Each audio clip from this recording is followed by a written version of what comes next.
Hello, I'm Roger Kershaw. I'm going to briefly take you through the records relating to prisoners of war during the Second World War held at the National Archives. To help you research this subject, we also have a number of research guides on POWs available on our website. Most of our records have not been digitised, but I'll indicate when collections have been, and any digitised records I refer to can be accessed for free at Kew. In the main, I'll be talking about our catalogue discovery, which you can access through our website, nationalarchives.gov.uk. Throughout the webinar, I'll be using terms which are outdated today, but which were commonly used at the time, such as place names. I've used these here to match our catalogue descriptions and to enhance your search. By way of introduction, it was the Geneva Convention on Prisoners of War of 1929 which resulted in an international agreement to protect POWs, enabling the International Red Cross to make visits to camps to ensure the agreement was upheld. The convention was signed by 47 governments, including Japan, who ultimately failed to ratify it. This violation helps explain the huge variation in the treatment and death rates of POWs across the globe. The death rate for POWs in German hands was 3.5%. This compares with 24.8% for those captured by the Japanese, and just under 0.03% for those captured by British forces. I'll take you through how countries dealt with POWs and what records are available to research, from records relating to individuals to those relating to the administration of the camps they were incarcerated in. I will introduce you to the stories of how POWs formed a key part of the Second World War and what life was like for POWs during and after their time in captivity. Wherever these individuals were, they had one thing in common. They were all denied their liberty, some for the whole duration of war. They endured hostile conditions and would have a high probability of suffering stress, anxiety and depression. Although it was sometimes seen as a duty, relatively speaking, few POWs actually attempted escape, especially in the Far East, where conditions inside and outside of the camps were extremely hostile. As I said, I'll begin by talking about British and Allied POWs.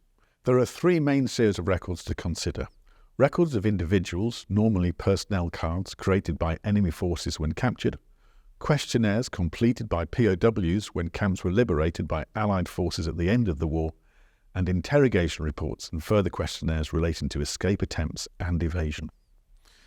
More than 170,000 British servicemen were captured by German and Italian forces during the Second World War, and several thousands of these in the spring of 1940 following the fall of France and the retreat to Dunkirk.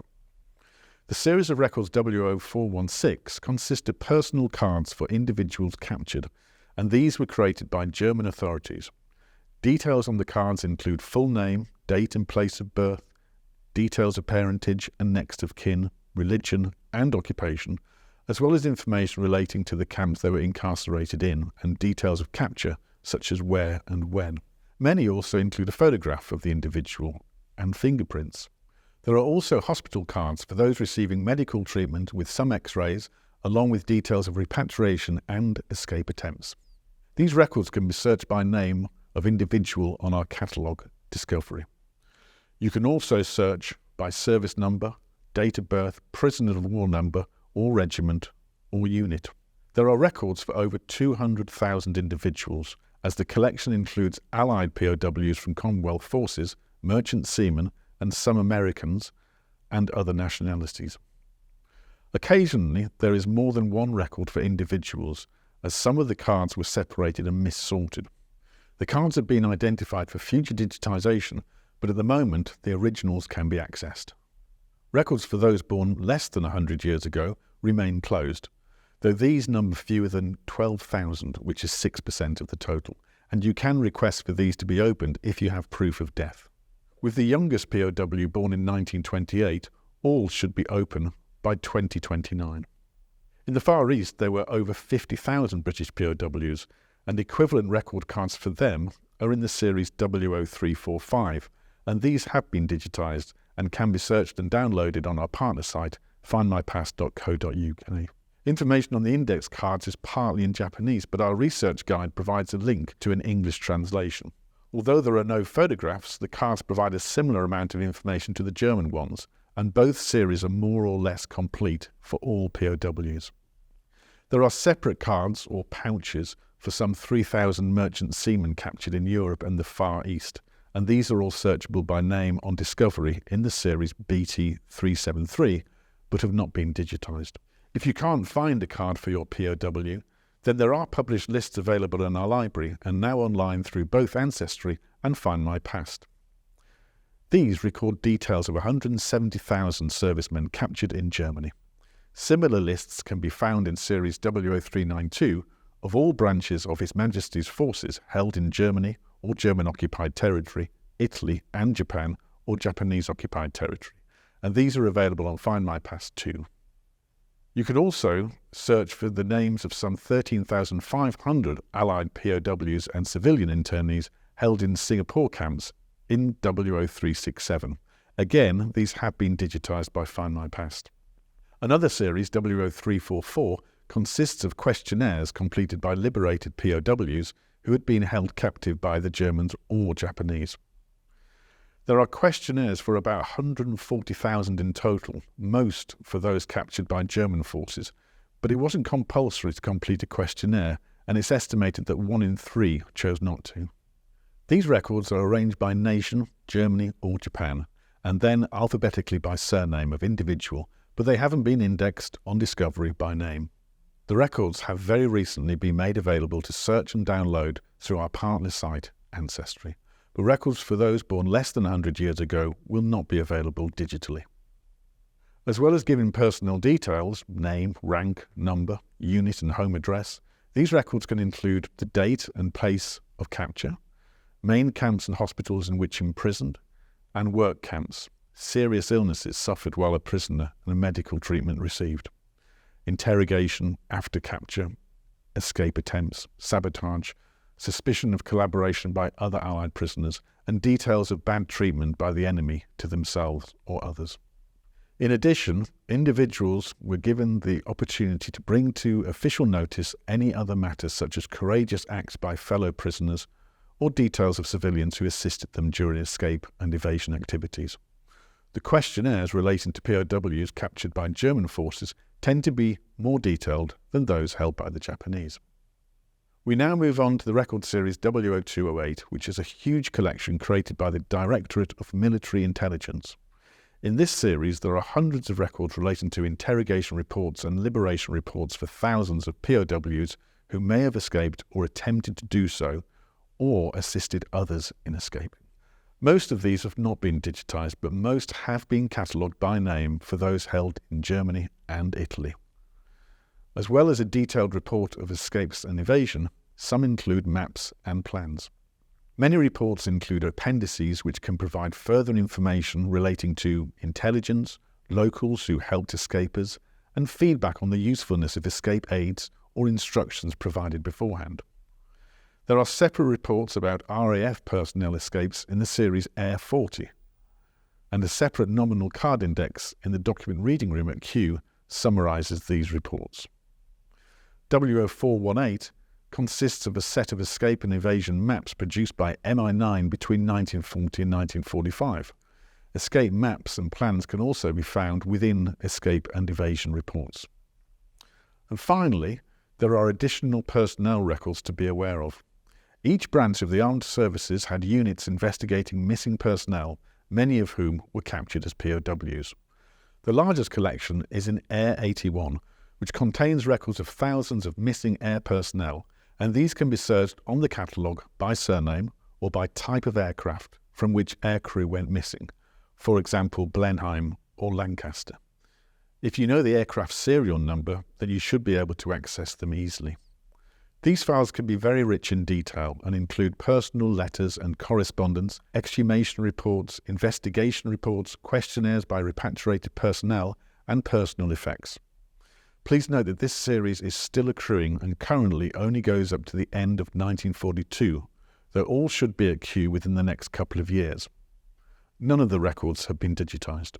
There are similar collections for other branches of the forces, for example ADM 358 for missing Royal Navy personnel, searchable on discovery by surname, 00361 for missing Army personnel, Some of these are on Find My Past, but not all have been digitised or catalogued by individual name.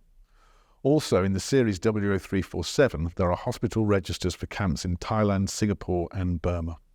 Most of the records in this series consist of admission and discharge registers, alphabetical sick registers and death registers kept by prisoners of war. The records have not been catalogued by name or digitised. After the war, many former POWs claimed compensation for mistreatment, and these can be searched by surname in F0950. There are similar records of mistreatment in W0309 and W0311. We have a separate war crimes research guide explaining these records in more detail. Moving away from personnel records, you may be interested in finding out more about the camps they lived in and the conditions they endured.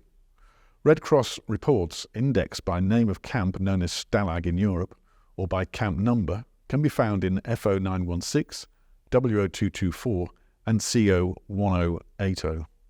And these can include correspondence around welfare such as health, food, accommodation and recreation. Some camp newspapers also survive. Moving on now to records of German and Italian prisoners of war held in the UK. In total, there were over 400,000 POWs held in camps across the UK, but we don't hold many personal records.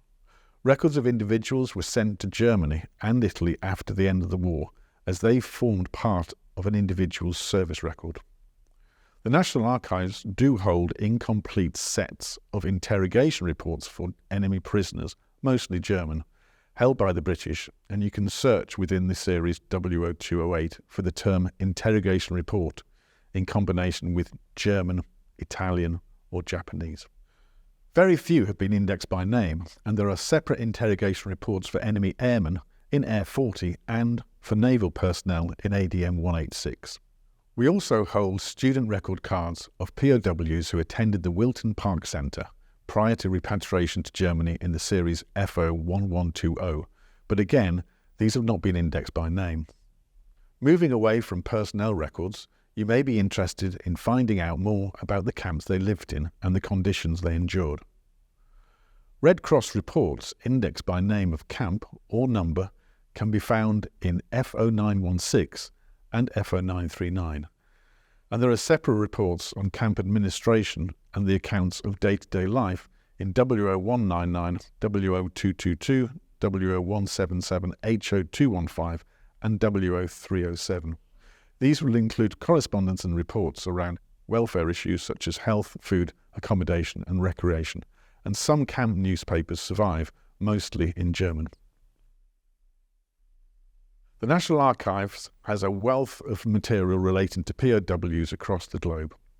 The richest records tend to be for those British and Allied POWs, and in many cases you will find a number of different records from different collections relating to the same man, from capture to escape or liberation to subsequent interrogation reports and claims for compensation. Plus, with the transfer of MOD service records underway, in time you will be able to search on Discovery for both POW and Army personnel records. You can already do so for those who were POWs and who served in the Royal Electrical and Mechanical Engineers, but it will be several years before all service records are transferred to Q. Personal records for POWs held in camps in the UK are not available, but there may be records for those that remained and settled permanently and subsequently applied for British citizenship. For these, there may well be case files in the series HO405 pertaining to their life in the UK, including information about when they were a POW. These records can be searched by surname on our catalogue Discovery, but the files have not been digitised and many are closed for 100 years. You can request a review, but if you do, it's advisable to locate a proof of death of the individual. The National Archives is not the only place that holds records of prisoners of war. County archives in the UK may hold records relating to the administration of camps. Records of camps overseas will be available through the appropriate national archives of the country they were located in. Finally, the Red Cross will have information on all known POWs of all nationalities, and the Imperial War Museum has in its collection donations of personal material relating to former POWs. Hopefully, we have been able to provide you with some guidance to help in your research on this topic. Please do remember that we have an array of research guides available on our website, which provide information about how to search for the records we have spoken about today. Thank you, and good luck with your research.